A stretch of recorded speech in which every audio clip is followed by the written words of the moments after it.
Andarki namaste. I am K. Anil Reddy, JL in Political Science, Government Junior College, Kachiguda. In the last class, we were learning about the judiciary. So far, in the last class, we talked about judiciary, its importance, and we have also learned about the structure of judiciary. And we also covered three important powers and functions of judiciary. Okay, so judiciary always remains independent. Okay, and the structure is not uniform when we come to the various countries. And so far we learned three important powers and functions. One is dispensing justice. That means it solves the disputes between the people, okay, between the governments and among the people as well as the governments. Okay, then protection of the civil liberties and rights. So it it gives it provides a provision to protect the rights of the citizens. And thirdly, we also talked about the protection of the constitution. It is the protector of the constitution in the form of judicial review. Okay, so మనం last class లో న్యాయశాఖకు సంబంధించినటువంటి కొన్ని అంశాలను చర్చించుకోవడం జరిగింది. వాటిలో ముఖ్యంగా చెప్పాలి అంటే న్యాయశాఖ అంటే ఏంటో మనం తెలుసుకున్నాం. న్యాయశాఖ యొక్క ప్రాధాన్యత తెలుసుకోవడం జరిగింది. న్యాయశాఖ యొక్క నిర్మాణాన్ని తెలుసుకోవడం జరిగింది. అలానే న్యాయశాఖకు ఉన్నటువంటి కొన్ని ముఖ్యమైనటువంటి అధికారాలు, విధులను కూడా మనం చర్చించుకోవడం జరిగింది. వాటిలో న్యాయపాలన కావచ్చు,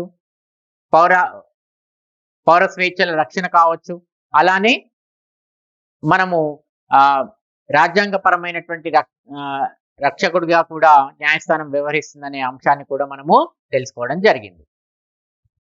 in today's class, okay, we are going to learn about the various other powers and functions that judiciary has. So let's move on to the fourth point, that is maintaining equilibrium in the, okay, it protects the equilibrium in the federal system. So in federal system, as you all know, there will be two governments. One is central government and there will be provincial governments that will be existing, right? So that's why the role of judiciary becomes very crucial. Okay, it solves the disputes between the central government and provincial governments. Province is nothing but here it indicates states. Okay, states that are existing within a country. Okay, it solves the disputes between the provincial governments as well as the central government, and it also solves the disputes between one province and other province. So like this, the judiciary plays a key role in solving the disputes between the central government as well as provincial governments.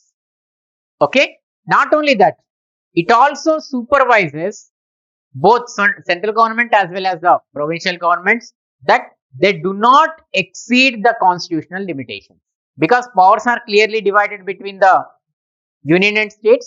So therefore, each and every government, that means either union government or state government, have to exercise their powers within their limitations, constitutional limitations.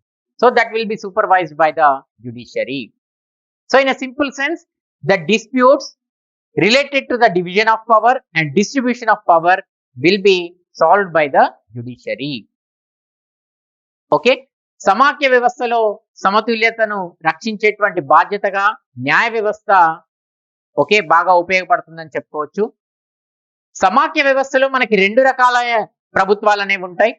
ఆ రెండు రకాల ప్రభుత్వాలు ఏవి అంటే ఒకటి కేంద్ర ప్రభుత్వం, మరి ఒకటి రాష్ట్ర ప్రభుత్వం. సో ఈ కేంద్ర రాష్ట్ర ప్రభుత్వాల మధ్య తలెత్తేటువంటి వివాదాలను పరిష్కరించేటువంటి బాధ్యతను న్యాయశాఖనే తీసుకుంటుంది. ఓకే, కేంద్రం మరియు రాష్ట్ర ప్రభుత్వాలే కాదు, వివిధ రాష్ట్రాల మధ్య తలెత్తేటువంటి వివాదాలను కూడా న్యాయశాఖనే పరిష్కరిస్తుంది. అందుకనే రాజ్యాంగంలో కేంద్ర ప్రభుత్వానికి రాష్ట్ర ప్రభుత్వానికి ఖచ్చితమైనటువంటి కొన్ని అధికారాల విధులు కేటాయించడం అనేది జరిగింది. సో ఆ అధికారాలను విధులని వాళ్ళెవరూ కూడా, రెండు ప్రభుత్వాలు కూడా అతిక్రమించకుండా ఇది తగినటువంటి చర్యలు తీసుకుంటుందని మనము చెప్పుకోవచ్చు.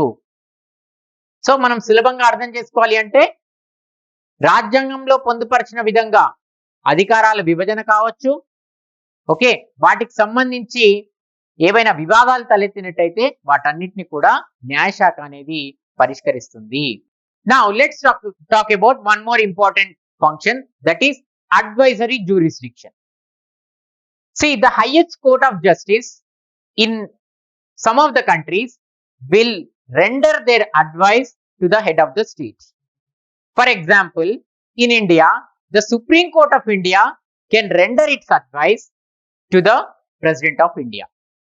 On what matters? The matters which are legal importance or national importance, or the matters which are related to the constitutional application.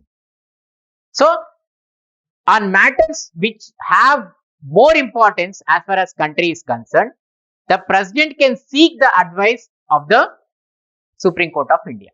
So, like that, they have the power to advise the President of India. So, this is followed in many of the countries. సలహాపూర్వకమైనటువంటి విధులను కూడా న్యాయ వ్యవస్థ అనేది నిర్వహిస్తుందని చెప్పుకోవచ్చు.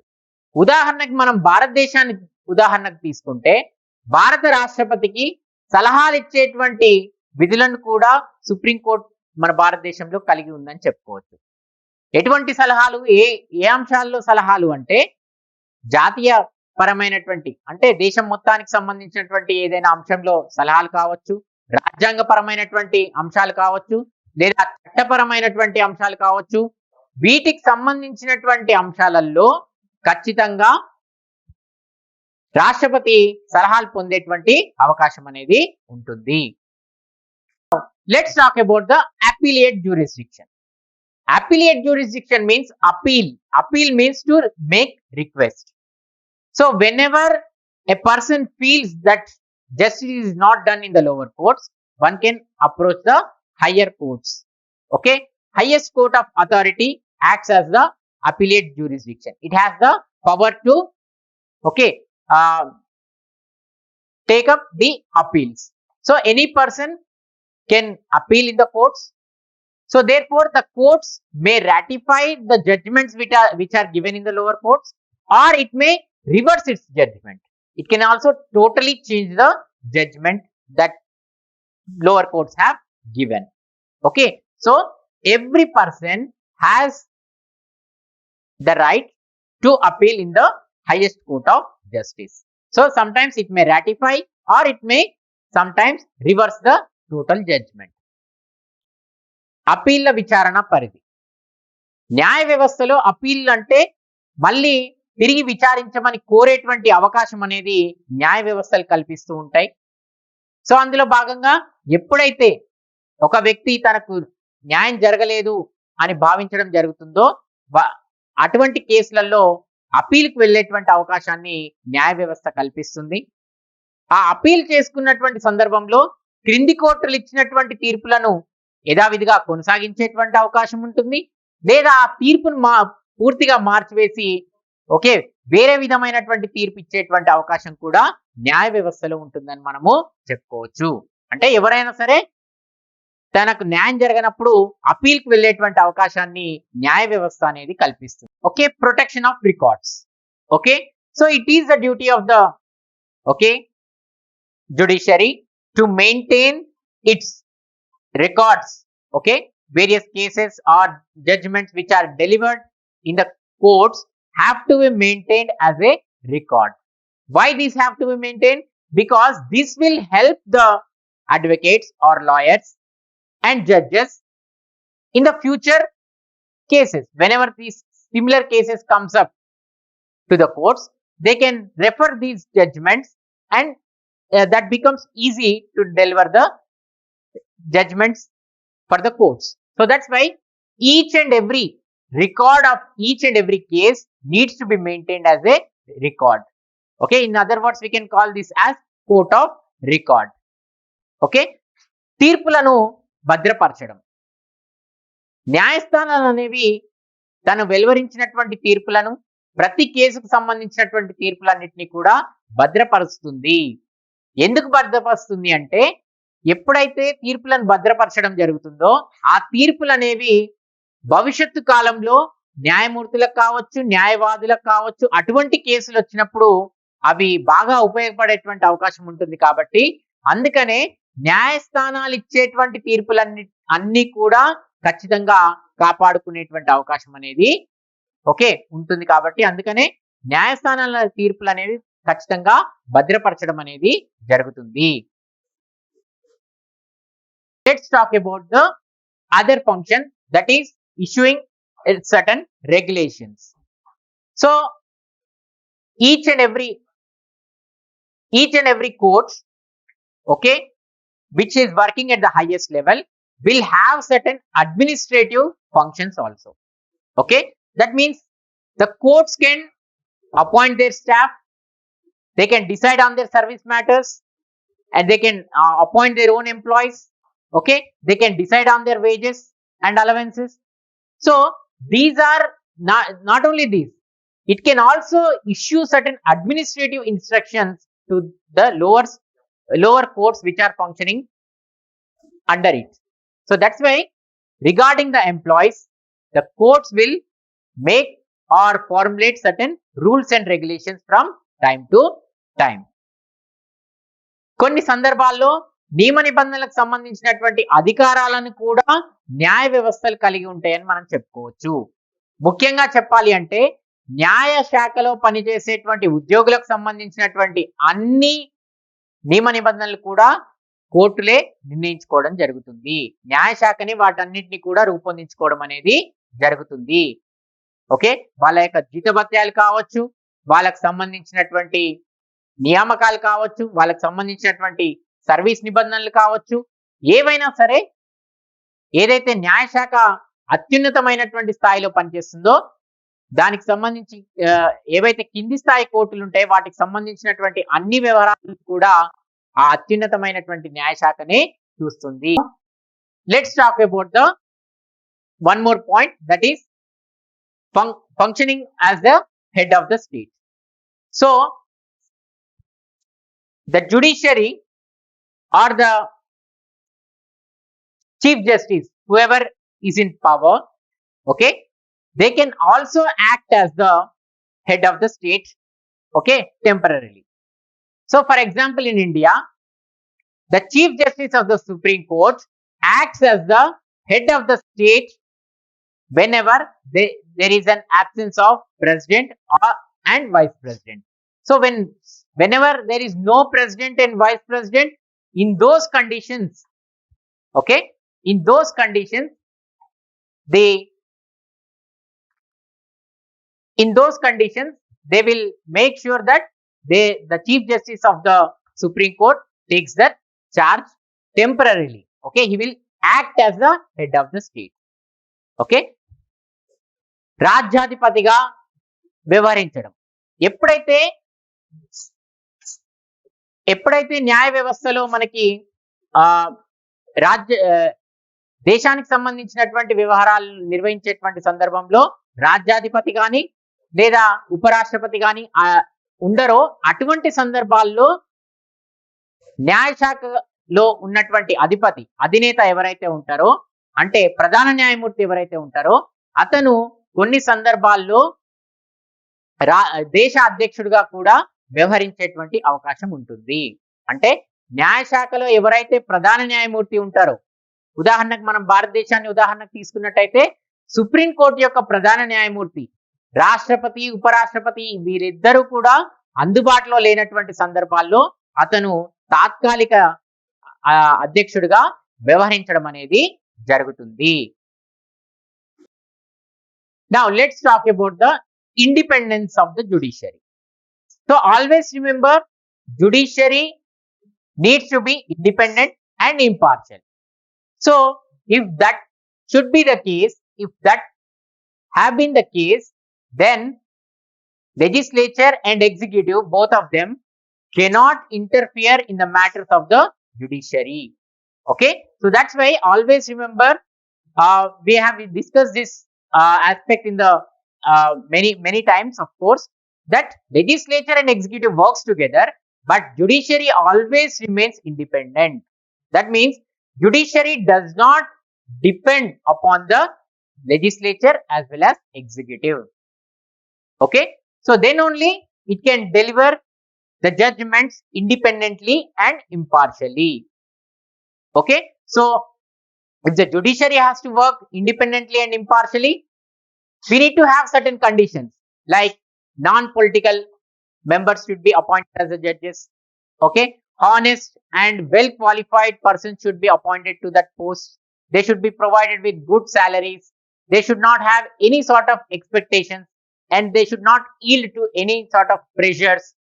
Okay, when these conditions exist, then judiciary can act independently as well as impartially. Okay, న్యాయశాఖ యొక్క స్వతంత్రత.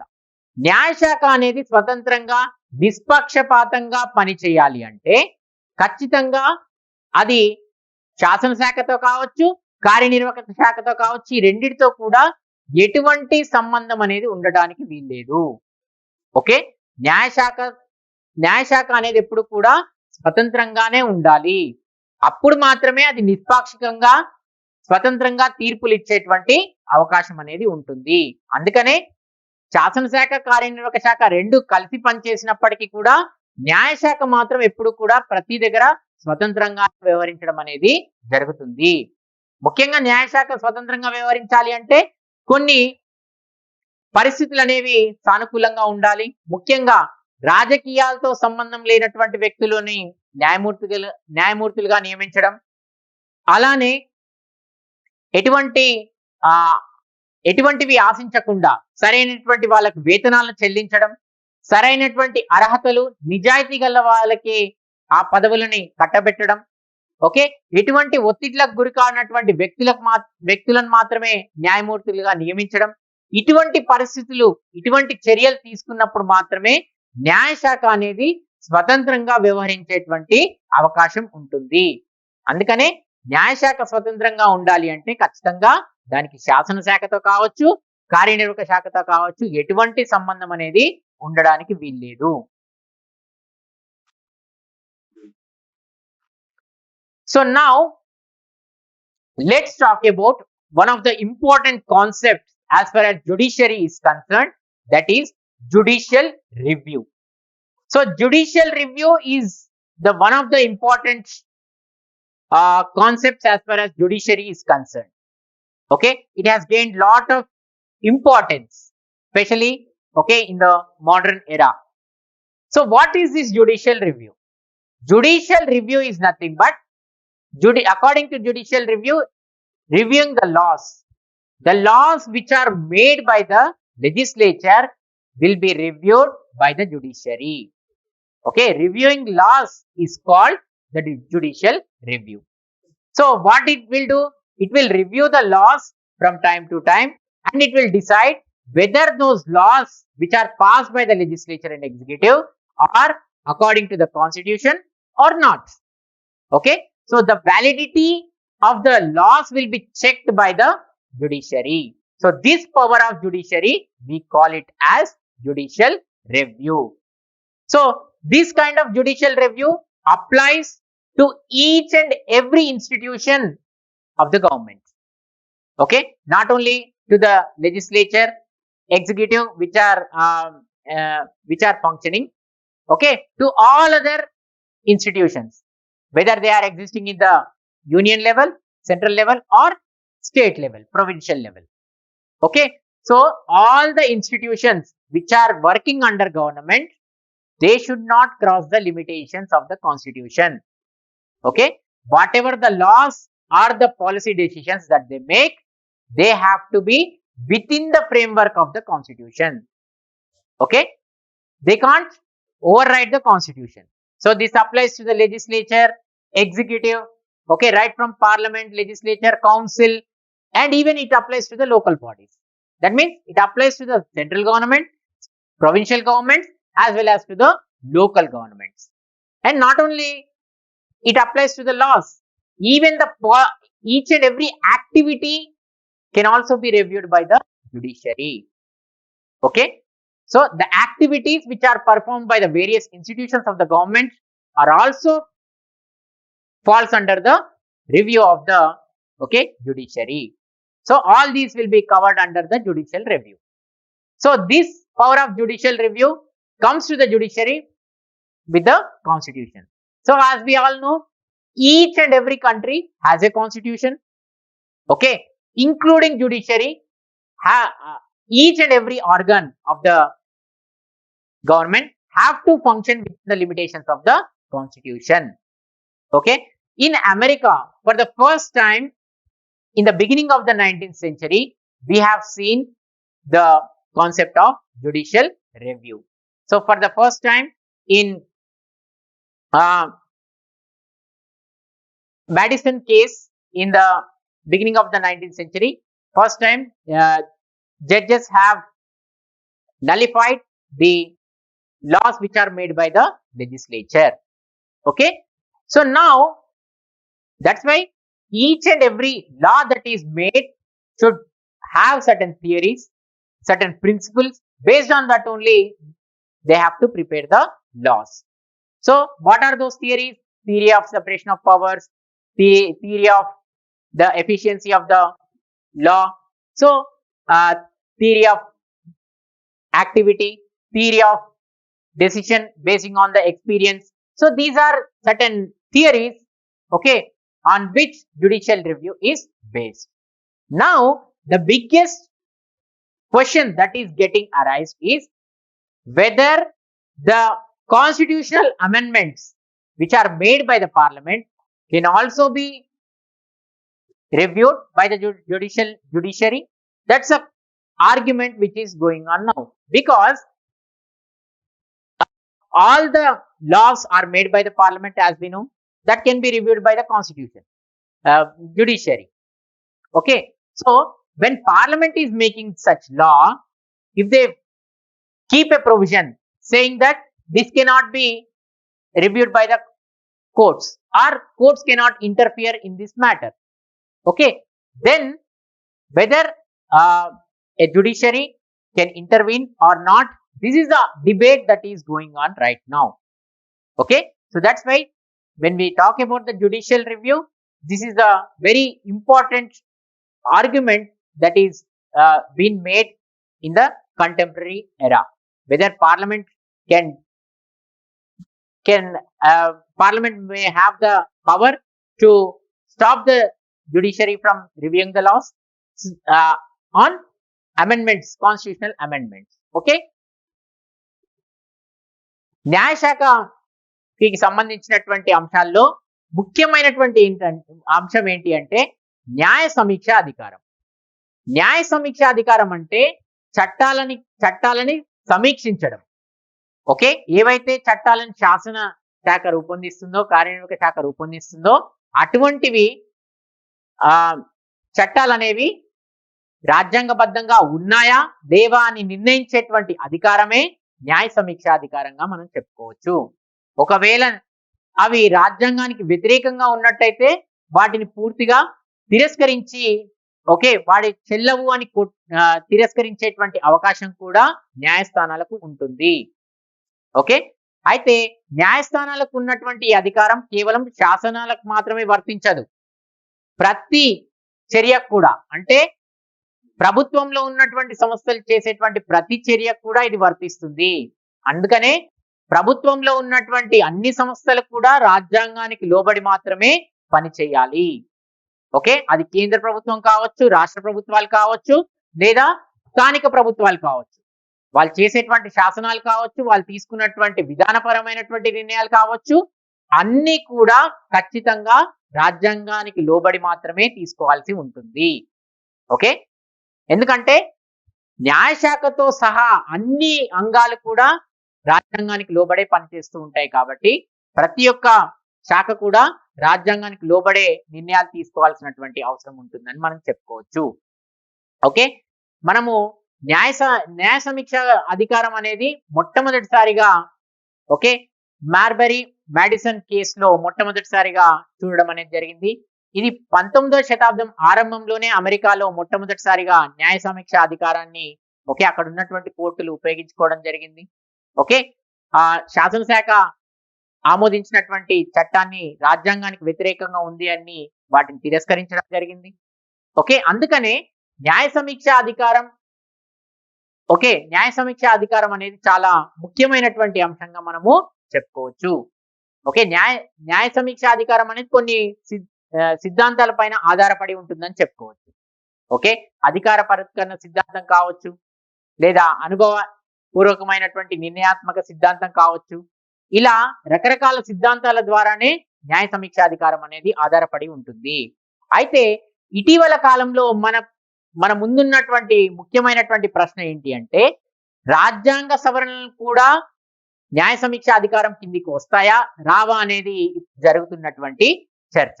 ఎందుకంటే అన్ని రాజ్యాంగపరమైనటువంటి సవరణలు చేసేది పార్లమెంటే, అలానే చట్టాలను కూడా చేసేది పార్లమెంటే. సో అటువంటి సందర్భంలో ఒకవేళ పార్లమెంట్ కోర్టులకు అవకాశం ఇవ్వకుండా చట్టాలు చేసినట్టయితే అటువంటి సందర్భాల్లో రాజ్యాంగ సవరణతో కోర్టులు కలగజేసుకోవాలా లేదా అనేది ఇప్పుడు జరుగుతున్నటువంటి చర్చగా మనము చెప్పుకోవచ్చు. సాధారణంగా మనం చెప్పుకోవాలి అంటే రాజ్యాంగపరమైనటువంటి సవరణలు కూడా అవి కూడా ఒక రకమైనటువంటి చట్టాలే కాబట్టి అవి కూడా న్యాయ సమీక్ష అధికార పరిధి కిందకే వస్తాయని మనము చెప్పుకోవచ్చు. Now let's talk about one more important concept, that is judicial activism. Judicial activism means when other two organs of the government fails to protect the people from injustices. Okay, with the help of judicial activism, the judiciary can intervene and take certain measures or decisions. Okay, to do the justice for all the people, the decisions of the judiciary is very important. That is nothing but judicial activism. So according to judicial activism, the courts can take the decisions to do the justice for the people. It might be protecting the rights of the people, liberties of the people, protecting from political injustices, okay, or it may be related to the public morality. So all these matters, the courts can make the decisions. Okay, so while doing this, we can also say judicial decisions or judicial activism is nothing but it is the spirit of law. Okay, it is nothing but it upholds the spirit of law from changing times. So according to the contemporary position, it upholds the spirit of the laws. So we can also say it is another in other way we can say it is a competition for the legislature and executive as they make the policies. Even the judiciary can also formulate certain decisions, okay, with the help of judicial activism. Here we have two things. One, judicial decisions include two things. One is judicial activism and judicial restraint. Okay, these two will explain us about the basic philosophy and motivation, okay, behind the judicial decision. What is judicial activism? Judicial activism is always talks about the spirit of laws in the contemporary times. Okay, whereas judicial restraint is always fixed to the interpretation of the laws and legal precedents. That means it always sticks to the old and traditional laws. Okay, so these two are totally quite opposite to each and everything. So judicial activism, in other words we can say, it talks about the changing of social dynamics. As the society is changing, the laws also will change according to the judicial activism. Okay, so this was first propounded by Arthur Schlesinger Jr. in the year 1947. Okay, so according to Blackstone Dictionary, okay, it says judicial activism it opposes the traditional laws and it provides an opportunity to make certain new laws for the benefit of the society in the changing times. Okay,